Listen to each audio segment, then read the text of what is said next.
Bueno, muy buenas tardes para los que estudian a la tarde, muy buenos días para los que estudian la carta del apóstol Pablo a Filipenses durante la mañana, al día, leen, recuerda.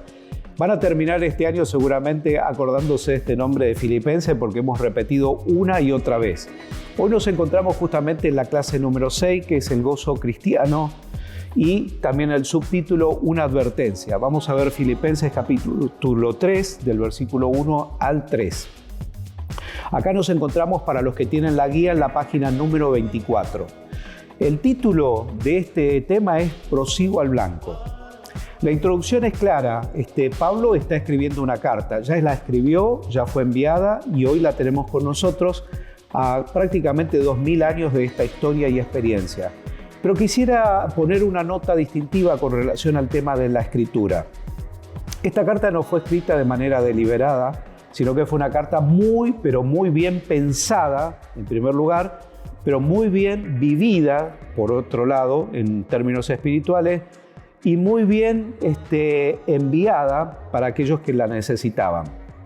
Las cartas siempre han sido uno de los elementos fundamentales dentro de las relaciones internacionales cuando ha habido distancias. De hecho, yo creo que conté en algún momento, yo al trabajar en la Sociedad Bíblica, recibíamos correspondencia internacional y muchas de ellas se guardaban en el depósito, en cajas, que después de varios años yo también fui a revisar estampillas, cartas, procedencias, algunas notas muy particulares. De hecho, hace poco en mis cajas revisé que tenía una carta de la Sociedad Bíblica de Brasil, donde me escribieron y también me mandaron un billete, un billete que en ese momento eran los reales, como simbología de un afecto muy especial, que quedó guardado en ese lugar. Estas cartas, pero quiero decir con esto, cuando digo que había un billete guardado, le digo a Mónica, mi esposa, Mónica, mirá lo que me habían mandado de la Sociedad Bíblica. Se ve que leí la carta y no me fijé que había un billete, que hoy a 20 años ese billete no tiene absolutamente ningún valor. Con esto quiero decirte que las cartas a veces tienen un valor pertinente en el momento oportuno de nuestra vida. La carta viene a veces con un presente, con un regalo, con una rema que nos ayuda a resolver algo o a paliar alguna situación adversa. Si nosotros no usamos ese tesoro, esa riqueza, ese agregado que viene con la carta, seguramente no tendrá el sentido correcto para nuestra vida. Otra de las características interesantes, que las cartas han sido siempre muy bien pensadas. Justamente antes de grabar esto con Jonathan, le preguntaba, quería recordar justamente el nombre preciso de uno de los funcionarios de los Estados Unidos en el año 1970, que fue senador también, que fue Frank Church. Este hombre que llegó a ser presidente justamente por su capacidad y elocuencia. Es muy interesante que un día le pidieron que diera un discurso para la nación. Y él entonces dijo, denme una semana para poder escribir el discurso. Y le dijeron, no, Frank, lo único que necesitamos es que des un discurso de 5 minutos. Y él dijo, no, si me van a dar 5 minutos para dar un discurso, necesito entonces un mes. ¿Qué es lo que quería decir él? Que en realidad para emitir un discurso o una palabra se necesita mucha elaboración. Imagínense que Pablo lo que hizo fue, en esta carta, esbozar la experiencia de un hombre de casi 20 años de ministerio y servicio. Toda una historia antes de Cristo como perseguidor de la iglesia, pero a partir de Cristo las palabras eran pero muy bien pensadas a quién iba a ser dirigida. Otro de los que elabora la gran importancia de las cartas es justamente John Bezos, uno de los magnates más grandes que hay en la actualidad, que ahora se le ocurre justamente enviar cohetes espaciales con turismo y demás. O sea, imagínense el capital que tiene este hombre, pero él en su compañía a sus directores les pide que no se hagan presentaciones ni en PowerPoint, ni en Prezi, ni use Canvas, sino que utilice otras metodologías. 20 carillas escritas a mano inclusive, ni siquiera a máquina, a mano, para que su redacción sea perfecta. Si hay alguna falta de ortografía, sea corregida. Todo debe ser minuciosamente elaborado para exponer frente al directorio las diferentes áreas de la organización. Un hombre que se preocupó, imagínense, si alguno cuestionara si es exitoso o no, les digo que es el tercer hombre más rico de la humanidad. Así que parece que su fórmula de invitar a aquellas personas que están a su alrededor a escribir de manera minuciosa 20 carillas para informar, quiere decir que la tiene clara en este sentido. De la misma manera, la carta del apóstol Pablo tiene una claridad extrema. Y esta claridad justamente ha sido elaborada. Cada pasaje en la vida de Pablo, cada día que él vivía una experiencia con Dios, cada momento que él capitalizaba un principio, cada momento que él capitalizaba una revelación, para Pablo era extremadamente poderosa y se encargaba justamente de utilizar algunos verbos, algunas palabras, justamente algún sustantivo, alguna palabra propia, que permitiese comunicar de la mejor manera el sentido de lo que él quería sembrar en los corazones de aquellos que estaban caminando con Jesús. Y este pasaje general lleva por título Prosigo al blanco. Por lo demás, hermanos, dice, gozaos en el Señor. A mí no me es molesto el escribirles las mismas cosas y para vosotros es seguro. Entonces, lo que primero el apóstol Pablo quiere denotar es la figura de acá, lo que dice nuestro libro, lo indestructible que es el gozo. Por lo demás, hermano, gozaos en el Señor.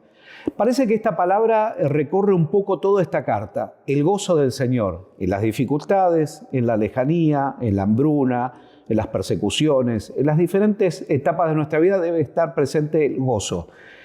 El gozo no como un elemento, justamente ya lo habíamos mencionado en otros cortos, no como el gozo de la alegría exultante, sino como la presencia permanente de Dios que gobierna nuestros corazones en las diferentes dificultades.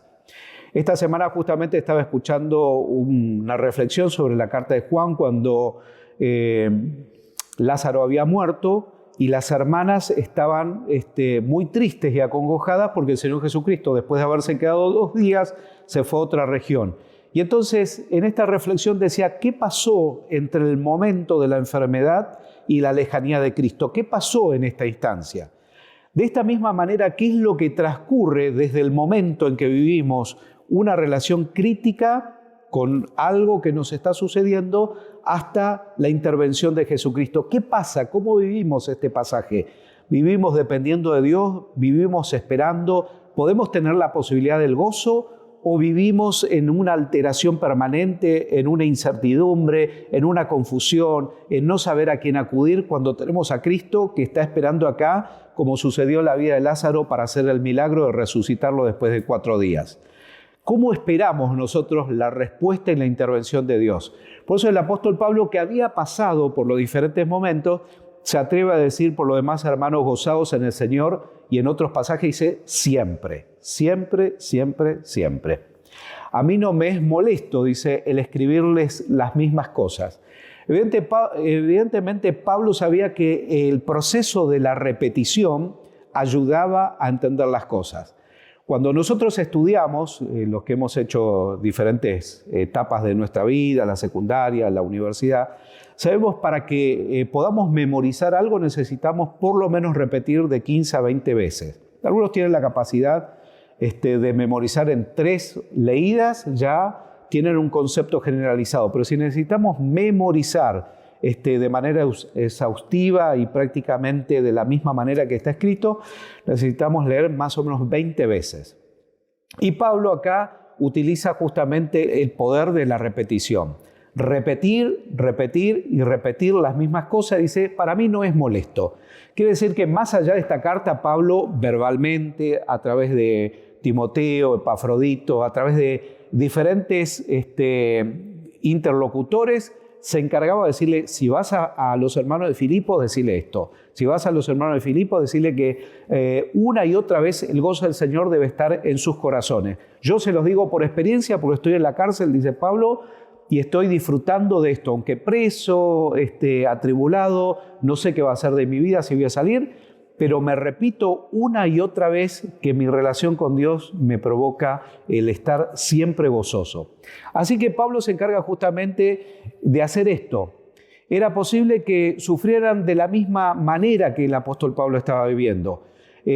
Pablo les había dejado ya desde el comienzo a los hermanos de Filipo un legado muy fuerte, muy alto. El estándar justamente era tan elevado que de hecho ellos vieron que Pablo, por predicar el evangelio, fue encarcelado de manera inmediata. Aunque salió de esa situación por una confusión, ellos ya habían visto que el evangelio tenía ciertos riesgos.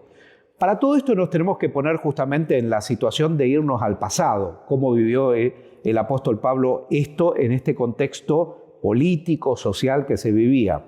Hoy estamos muy distantes de esto, aunque en algunas realidades mundiales se viven a veces situaciones difíciles, ¿no? En China, hoy en zonas como Pakistán, países árabes. Son difíciles a veces expresarse con absoluta libertad porque tienen ciertas restricciones.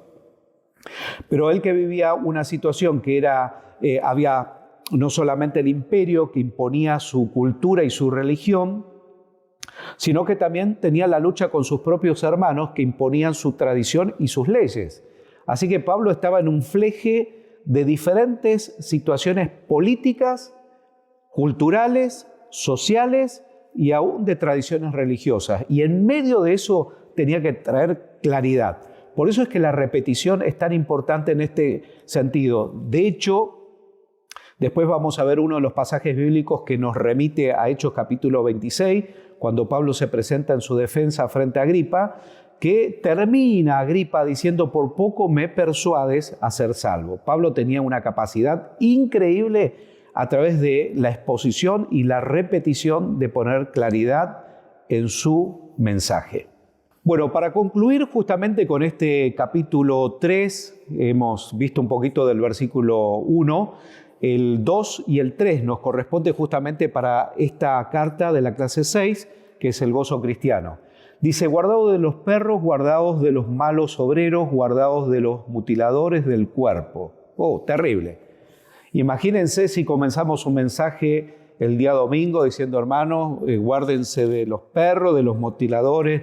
Estaríamos en una situación compleja, ¿no? Porque generalmente estamos acostumbrados a dar palabras de aliento, a adornar el corazón, a sanar la vida, pero acá Pablo, estamos estudiando la carta y nos tenemos que meter en el contexto de la historia. Guardado de los perros. 6 veces menciona en la Biblia este término de perros. Era una de las costumbres justamente que anduviesen muchos perros y las jaurías en ese tiempo, que se alimentaban de un lugar a otro, iban a los basurales a buscar desechos de comida, comían animales muertos, y estos perros se constituían muchas veces en perros rabiosos, perros peligrosos para los caminantes de las rutas, y eran perros que iban justamente en busca ¿de qué? De todo tipo de desecho. Entonces esta figura, que era muy predominante socialmente, la tenía muy bien identificada. Por eso es que Pablo hace esa comparación, esa figura. Cuídense de los perros, o sea, cuídense de aquellos que comen cualquier cosa y los alimenta y los pone hasta rabiosos y hasta pueden enfermar a otros. Se enferman los animales a sí mismos, pero pueden enfermar a otros. Entonces, comer cualquier cosa puede traer consecuencias serias, contaminar a los demás y enfermarse a sí mismo. Por eso es que la repetición era tan importante. Guardaos de los perros, guardaos de los malos obreros. Los malos obreros eran aquellos que estaban clasificados entre las personas que guardaban la tradición, habían escuchado acerca de Jesucristo, pero no podían hacer un cambio vertiginoso, no podían pasar la meta de aquel que llegaba como el corredor, sino que quedaban fracturados en medio de la carrera, y la tradición era tan fuerte, pero tan fuerte, que volvían al pasado. Esto nos ayuda hoy a entender de la misma manera. De hecho, cuando leemos Efesios 2, 8, 9, dice: aquí las cosas viejas pasaron, en Cristo son y van siendo hechas nuevas. Justificación y redención, 2 actos que lo ha hecho la persona de Jesucristo, pero la regeneración del alma por el Espíritu de la palabra es una tercera instancia que falta.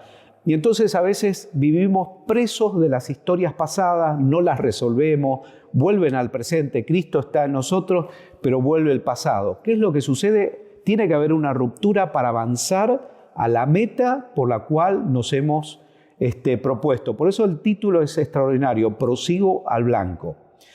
Así que, porque nosotros, dice, somos la circuncisión de los que en espíritu servimos a Dios y nos gloriamos en Cristo Jesús, no teniendo confianza en la carne. Otro de los temas que trata justamente, que culturalmente era muy fuerte. Ustedes recordarán que en la antigüedad, justamente en Génesis, cuando Dios tomó a la nación o al pueblo hebreo, les dio una señal, era una señal física, que debían circuncidarse. A los 7 días se cortaba el prepucio del niño y esta señal identificaba a una nación judía. De hecho, cuando los pueblos extranjeros venían y decían que este parece que es judío o es árabe o es semita y no lo identificaban bien, lamentablemente les levantaban la túnica y observaban si era un judío o no. Esta era la manera de decir, bueno, eres de la nación hebrea. De la misma manera, esta señal que los seguía a ellos los exponía justamente. Por eso es que tenían que vivir como comunidad para guardarse a sí mismos de todos aquellos que venían siempre a lastimarlo.